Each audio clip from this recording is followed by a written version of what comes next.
So we just got one of the best finales in recent memory in The Penguin, and you want to know how it lays the groundwork for the Batman Part 2.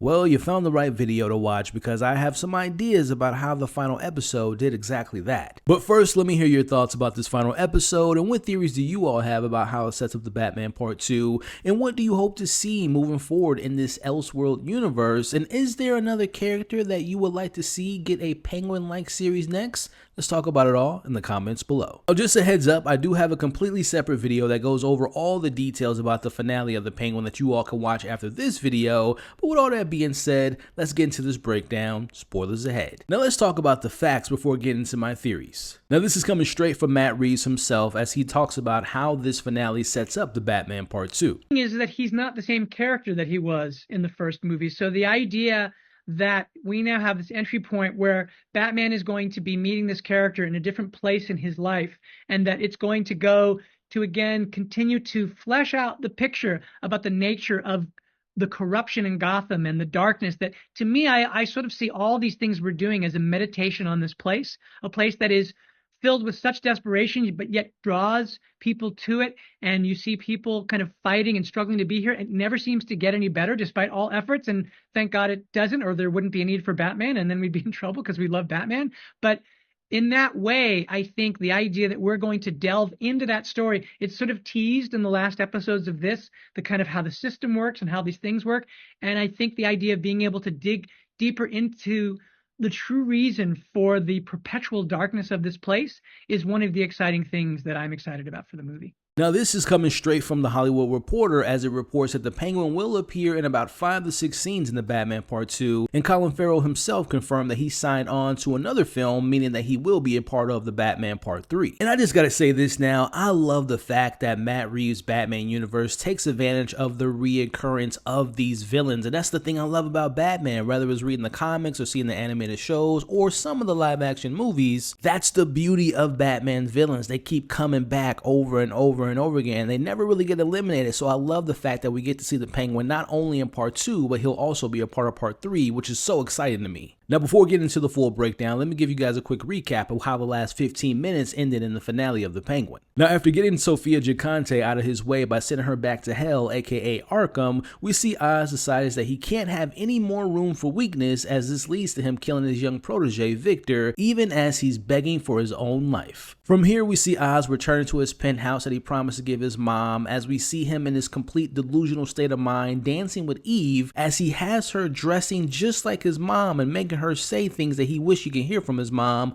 What a sick individual. Now Oz believes himself to be untouchable now, but the finale ends with a shot of the bat signal in the skylight of Gotham. Now speaking to that last point, during an interview with Variety, showrunner LeFranc explained why she chose to end the episode by remembering viewers that the Dark Knight is still out there. We were searching for an elaborate way to hand off the show to the Batman. It felt correct to have the bat signal to undercut him and say, "You have not made it to the top yet. You are living in a fantasy, but there's a real larger world out there." Now by the end of this breakdown, we'll circle back to the bat signal, but let's focus on the first big scene, in my opinion, that I believe will be a key part of the Batman Part 2. Now the scene I'm referring to is where Oz pays a visit to Sebastian Haney at the courthouse, where he shares with him some big information. Now first off, the fact that Oz set up Sebastian with this layup of a story to sell about Sophia and him getting all the credit that will propel his career is huge, because obviously this is positioning Sebastian as one of the most important and loved players within the government of Gotham, but also he just forgot that he just made an alliance with Oz, who's going to be adding this to the tab of dirt that he already has on him. Now the next bit of information was really huge to me, and that's where we see Sebastian telling Oz about the plans that Bel-Rel has for implementing this new strategy to eradicate and clean the streets of Gotham from the top down, which seems very important, and this new plan will definitely ruffle some feathers of those involved and can make Bella a target, which if something bad happens to her, that will obviously open up a spot for a new mayor-elect candidate. Or this is where we get into the breadcrumbs that were laid down in the first Batman with some of those Court of Owl Easter eggs. Stick with me here. What if Bel-Rel is secretly working for the Court of Owls and is disguising herself as this no-nonsense individual pretending to do the right thing, but secretly this is part of a bigger picture to hit the reset button and put new people in a position of power after losing key players in the first Batman, such as Carmine or the previous mayor Don Mitchell or Commissioner Pete Savage, and of course we can't forget about this District Attorney Gail Coulson. Now, speaking to the Court of Owls, this image has made its way into the conversation as it seems that the curtains in the scene seem to be forming some type of owl. To me, this definitely symbolizes the Court of Owls, and this is just making their presence felt, and more importantly, they run the court and they have their hands in everything that happens in Gotham. And I definitely think that we're getting confirmation of their actions in the Batman Part 2, and they will be one of the main villains in my personal opinion. Now, to add more to the discussion about the corruption and sticking with the courts and talking about lawyers and district attorneys, this leads me to thinking that Harvey Dent may be introduced in the Batman Part 2 to fill in that open spot that's needed for a new district attorney, and or he can be leading the new task force created by Bella Rail and fighting to clean the streets up until someone like Oz or the Joker or the Court of Owls put a hit on him, causing him to make his transition into Two-Face. Now, I do have another Harvey Dent idea that I'll be sharing with you all later, but what do you think about everything we've spoken about so far? Am I way off? Do you guys feel the same? Let me know your thoughts in the comments below. But I think the biggest seed that was planted in this scene was the idea of Oz maybe running for mayor. Think about the line that Sophia told him in the car. Oswald Cobb, man of the people.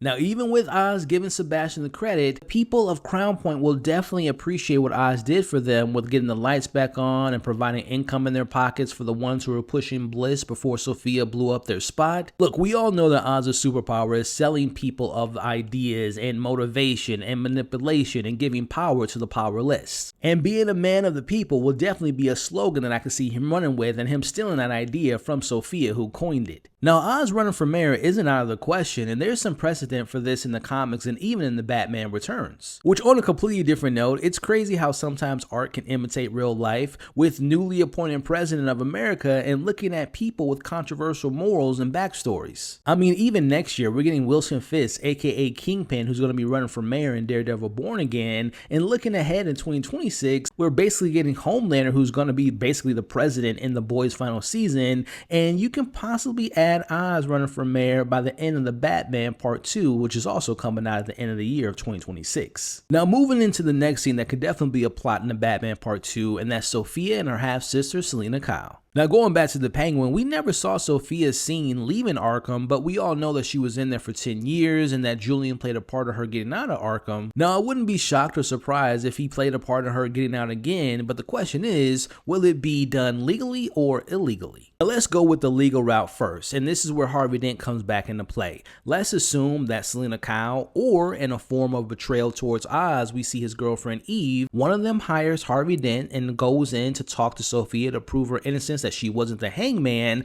and we can assume that Julian will back these claims and either her sentence will get lessened or she can get free altogether. Now, keep it in mind that she did cause the explosion in Crown Point, so the legal option might be a tough sell, so that brings me to the illegal route. Let's just say the smile on Sophia's face was because she now knows that she has family out there, but also, what if the note mentioned a way to break her out, and again, Julian playing a part in that as well? Now, personally, I would love to see a scene between the two half-sisters and seeing Selina visiting her half-sister and Sophia sharing her side of the story, how Oz screwed her over, and setting up Selina Kyle on this path of revenge, or maybe Selina, aka Catwoman, has Batman go visit Sophia and they meet each other and he gets to hear some intel on the Penguin and what he's capable of. Either way, if we get Sophia in the Batman Part 2, I would be a happy individual. Now, just keeping Arkham in the conversation for a second, there's also the possibility that someone like the Joker or the Riddler or even the Court of Owls do something where at the end of the Batman 2, all the inmates are broken out and this sets Batman on collecting them by the end of the film, which sets up the Batman Part 3. And essentially, if the Court of Owls are involved in that breakout, it will be a distraction for Batman getting too close to them. And last but not least, going back to the bat signal at the end of the episode, I am to believe that we will probably start the Batman 2 with the signal in the sky, and we're going to have Jim Gordon signaling him because something Oz has done. Now again, what if Eve got the cops involved after seeing Sophia was taken into Arkham and she knows that she wasn't the hangman? And what if she makes an anonymous call and gets the information to Gordon, who passes that along to the Batman, who is now looking into the depths of the Falcone family, the Maronis, and of course the recent explosion at Crown Point? And the one thing that they all have in common is Oz. As the Batman sets his sights on the Penguin, who's in a much larger role in Gotham crime scene than when he last saw him hopping around with that duct tape. Now, before wrapping up, I would love if someone found Vic and wanted justice for his death and got the Batman involved. And then we get an opportunity to see the Batman beat the brakes off the Penguin. I mean, hey, only one can dream. But no, in all seriousness, next time we see the Penguin, it's a situation where we're going to all be upset with him. And that's just due to the incredible storytelling of the show and building that level of hype of seeing the Penguin again. Hashtag justice for Vic. So those are just some of my thoughts on how the Penguin finale could possibly set up the Batman Part 2, but now it's your turn to yet again let me know your thoughts, your theories. What villains would you like to see in the Batman Part 2? How do you think this show and also this finale sets up the Batman Part 2? And again, let me know in the comments which Batman villain would you like to see get a series like The Penguin on HBO. Let's talk about it in the comments below. Thank you all again for watching this video. If you want to get more of my thoughts of the Penguin, click the video on the screen now. And don't forget, you all are awesome, stay safe, and I'll catch you all on the next breakdown.